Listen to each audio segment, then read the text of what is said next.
This letter really vexed my soul, but women choosing men over their kids, I can't stand that. And I want you to let your mother know.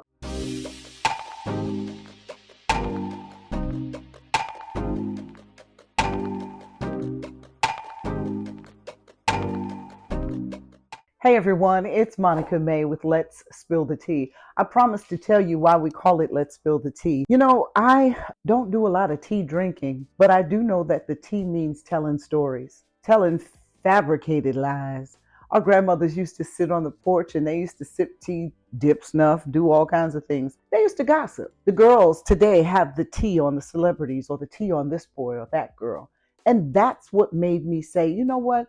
Let's stop just talking around issues and let's start spilling the tea. So Let's Spill the Tea is trademarked, and I've just been doing it. My daughter and I started it out, now my granddaughter and I, and we just keep the conversation going. We're bringing mothers and daughters together who are 14 to 21, and we just have conversations about all kinds of things. And I mean, we dive deep. And then one time dad started coming up to me and say, well, I've got a daughter and, you haven't done anything for dad. So we developed a tea for dads too. And that one is called Real Men Can Spill the Tea with Their Daughters. When you talk about emotional, ooh, woof, I got to tell you, dads don't really know the tea about their daughters. And this tea opens it up for them. But anyway, I want to get back to a letter. My producer sent this one to me late last night, and I was like, oh, we got to talk about it, because we've got to have more conversations about stuff like this. It involves a young girl, her mom,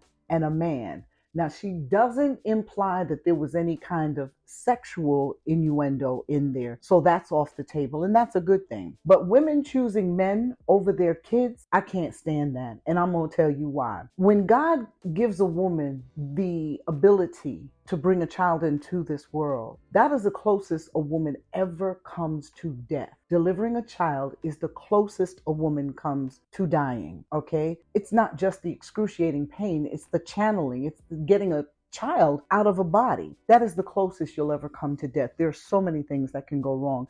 And down the line, I do want to talk about my delivery, because I want to talk about Black maternal mortality. But also, when God gives you the opportunity to have this baby, He wants that child back in better shape than He gave that baby to you. So that means no harm should ever come to this child. And when you have the ability to have this child, and say you are a single mom, you are to put that child up first. No person should ever come. And if you are in a same-sex relationship, two moms, nothing should come before your child. And that is where I stand on that. But that's who I am on this. So this letter really vexed my soul. Dear Monica, I just turned 26.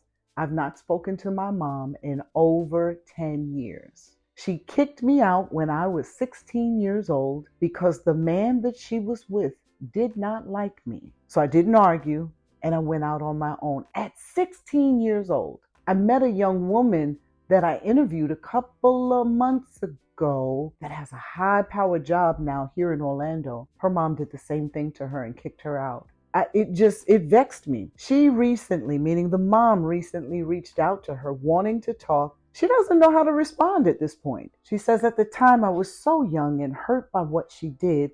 As an adult, I still can't wrap my head around choosing a man over your child. What should I do? I'm not sure I can let her in again, especially since some of my wounds are still open. A couple of things I want you to do. First of all, you've got to get some counseling. You've got to get a mental health provider so that you can unleash this conversation on them. And that is just to clear your soul of it. Thankfully, you sent this to me, and I also write back to them as well. So I'm writing out what I'm going to talk about too. So the first thing is I want you to get some counseling, because I want you to heal from this. The second thing is I do want you to have a conversation, and I want you to let your mother know everything you have gone through. Let her know what those 10 years were like for you. You lived on the streets, if you did. You lived pillar to post, if you did. You lived in a conventional, say, halfway house, if you did. You lived in hotels, if you did. You went to school hungry. You went to bed hungry. You went to school unclothed properly. You didn't have a way to make ends meet. You were out there fending for yourself. You were her child, not this man. Women, we have to stop doing this. When you choose a man over your child, you let that child know that she is valueless. And I don't see value and worth as the same. So don't get me wrong. You're telling your daughter that she has no value to you. She's not brought anything to your life.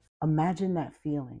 Imagine if that were you. Young sister, if you use curse words, she deserves them. If you cry, rage, even if you were to hit your mom, she deserves all of that. I'm very serious because this is something I can't take. I cannot tolerate abandoning children over men. I was a single mom. I kind of knew I was going to be a single mom. I didn't see any viable relationships growing up, but I also knew I wanted a child and I knew I wanted a girl. So God gave me a girl. I put aside my life. I gave up all of my vices. I gave up also men too. Now, is that a good thing? Because she never really saw me interacting with a man. And every time she'd ask me, Mom, what do you want for Christmas? A man. Mom, what do you want for your birthday? A husband. So she knew that I desired one, but she didn't see me making no moves to get one. She never knew that the guys that would come to visit or have dinner with us sometimes,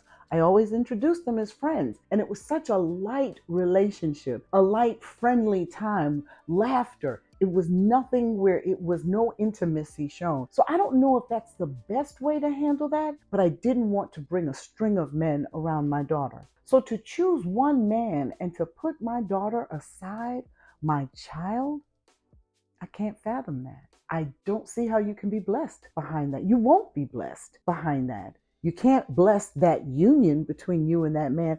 And what man would goad his woman to put her child out? What does that say about that man? What does that say about you? So I am not the right person to say give you grace on this one. I can't. I gotta speak my truth, and my T is my truth.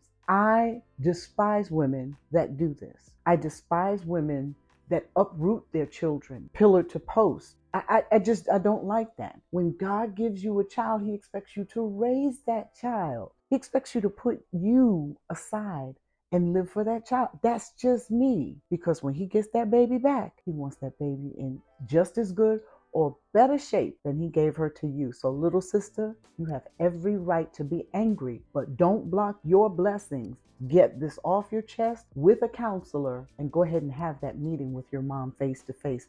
Write me back and let me know how it turns out. I'll be praying for you.